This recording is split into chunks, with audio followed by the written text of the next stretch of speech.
deciding between shorties or long tubes? What are the benefits of each? Or either? What in the heck are zoomies? I'm explaining how headers work. Hola! I'm Mike, the backyard mechanic, and this is the Mustang.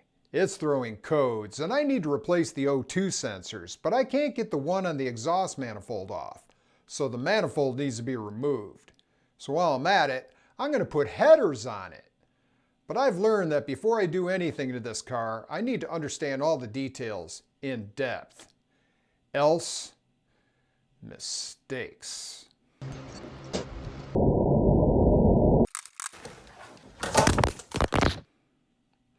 Unfortunately, I don't know the first thing about headers. I thought it had something to do with soccer, which I don't even watch. Maybe I should have learned more about cars and car parts instead of wasting my youth bare-knuckle fighting in Thailand. Fight! But I have time to learn now since I work part-time for the bus stop sub shop as a sandwich sculptor. So what kind of headers should I get? Maybe Zoomies!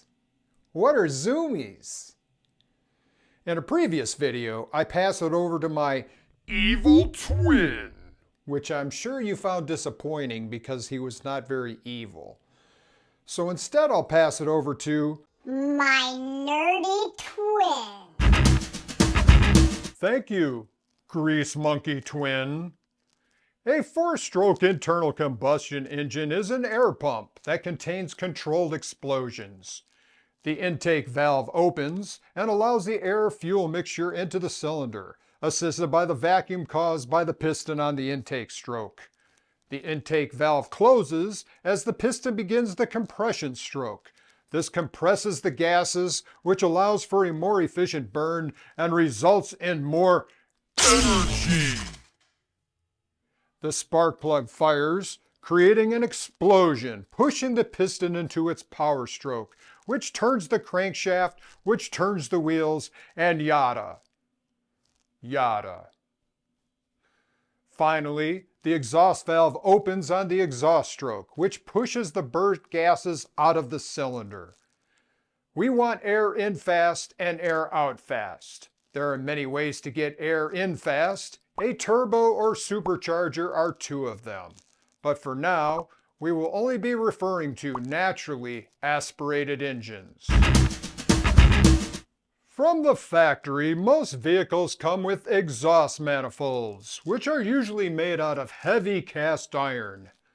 Their thick construction is meant to combat cracking, contain heat, and to ease assembly. However, this leads to more restrictive passages for the exhaust gases. But why? Looking at different manifold styles, you might be inclined to think that this is simply a matter of design. And to a certain degree, this is correct. Airflow does not like to turn corners, and therefore this design will be more efficient than this design. But this design is still inefficient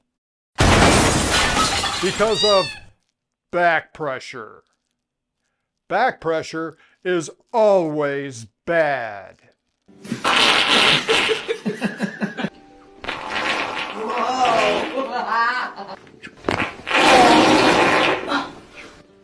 It's going to be hard for you to take me seriously after that. You may have heard a little back pressure is good. Nonsense, I say! This is propaganda from the back pressure industrial complex. Referring to our engine diagram, you may assume that the path exhaust gases takes looks something like this, with the spent gases exiting the cylinder and making its happy way to the exhaust pipe. The path of the exhaust gases looks more like this. The released explosion from the cylinder creates a pressure wave, which can back up throughout the manifold, up to the valves. Another valve that is currently open, such as this one, to expel its spent gases will fight against the back pressure caused by the previous spent gases. This is basically like trying to run your engine with a cork in it. There is another phenomenon called reversion. This happens during the overlap phase of the camshaft, where exhaust gases momentarily flow backwards. This brings in hot exhaust gases, the cylinder doesn't cool well, and you get detonation. A positive phenomenon is rarefaction, which is the region of partial vacuum behind a sound compression. This pulse can suck out any remaining exhaust in the cylinder. This also helps fill the cylinder on its next intake stroke. Pulling the remaining exhaust from the cylinder is called scavenging, which is not dumpster diving for dinner. Here's some eggs. All of these phenomena work together to provide volumetric efficiency. Headers consist of primary tubes, all leading into a larger tube known as a collector. This is an example of long tube headers. The primaries are cut and bent so that each one is the same length as the others. Making them the same length guarantees that each cylinder's exhaust gases arrive in the collector spaced out equally, so there is no back pressure generated. However, equal length only applies to straight tubing. As soon as a bend is put in the tubing, it is a restriction and adds length. In reality, they are never equal length. When they advertise equal length in headers, they are lying. Don't get me started. Too late. I've already finished. Where was I? I need to collect my thoughts. Oh, collectors. When I say collector, I don't mean a comic book collector. I'm referring to a collector of gases. Yeah, me. That sounds unhealthy if we were talking about digestion, but we're not. You know, it's really difficult to talk about the science of gases with such an immature audience. You should be ashamed. The merge collector makes the transition from primary tubes to the exhaust pipe as smooth as possible. A properly constructed collector will reduce turbulence and help maintain velocity of the exhaust gases. As a pulse exits a primary tube and enters the collector, it creates low pressure in the other primaries, which helps the next wave escape faster. To achieve maximum efficiency from your headers, the primary tubes must be the right diameter and length to match the camshaft. In general, smaller diameters are better for low-end horsepower, while, not surprisingly, large diameters are better for high horsepower. If the diameters are too small, it will restrict the engine. If they are too large, they will not be able to achieve the low pressure zone for scavenging. For primary length, short tubes move the power band up. If you want your power band at 10,000 RPM, you only need 26-inch tubes. Streetcars wanting a mid-range of 5,500 RPM would use 36-inch tubes. Here's a graph that is not very helpful, unless you desire a peak torque of 2,000 RPM, in which case you will need 100-inch headers, and you would pretty much lose power as soon as you step on the gas. There are also tri-Y headers, which were made popular by Carroll Shelby on the 1965 GT350 Mustangs. Two primaries merge into a secondary, and the two secondaries merge into the collector. These are very efficient for low-end torque. Long tube headers are not for everybody. Because they push the catalytic converter far from the engine, they are not CARB compliant for modern cars in states that require emissions testing. They perform best at high RPMs, so they may not be suitable for street use. Long tubes need considerable space under the car, and custom modifications may need to be made. Which brings me to our final header design, Shorties.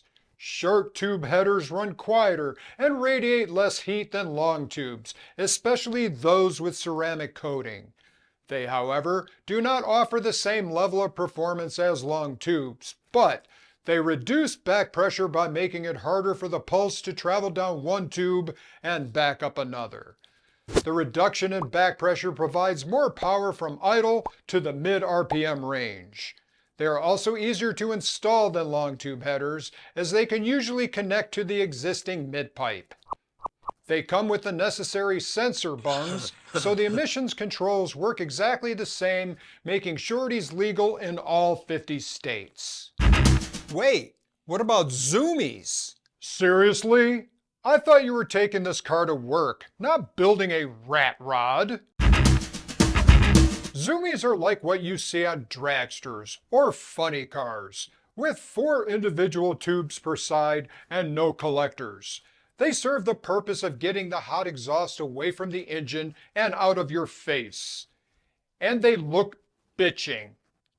The reason they work on dragsters is because when you have a blown engine generating 10,000 horsepower, the low pressure and scavenging serve no effect. The goal is to get the exhaust out as fast as possible. However, yes, they would be an improvement over a stock manifold because there is zero back pressure. Yes, you would fail emissions. Yes, you would look ridiculous. I thought Zoomies were people born between 2016 and 2010.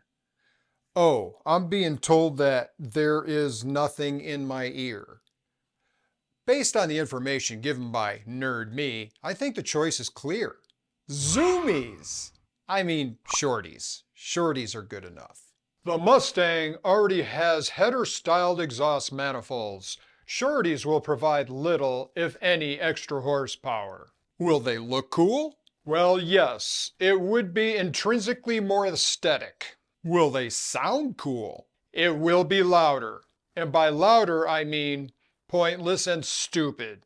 Then I think buying Shorties is the most rational and logical thing to do. After all, my goal is not so much the headers, but to replace a sensor so I can pass inspection, which happens in about 2 weeks. Plenty of time.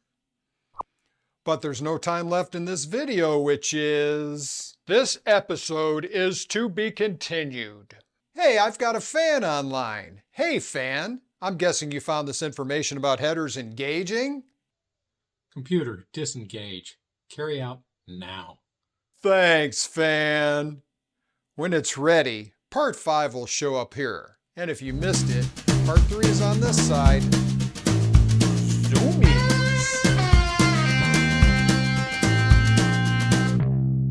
The bus stop sub shop. The bus stop sub shop. The bus stop sub shop. The bus stop sub shop. Why'd I do this to myself? The bus stop sub shop.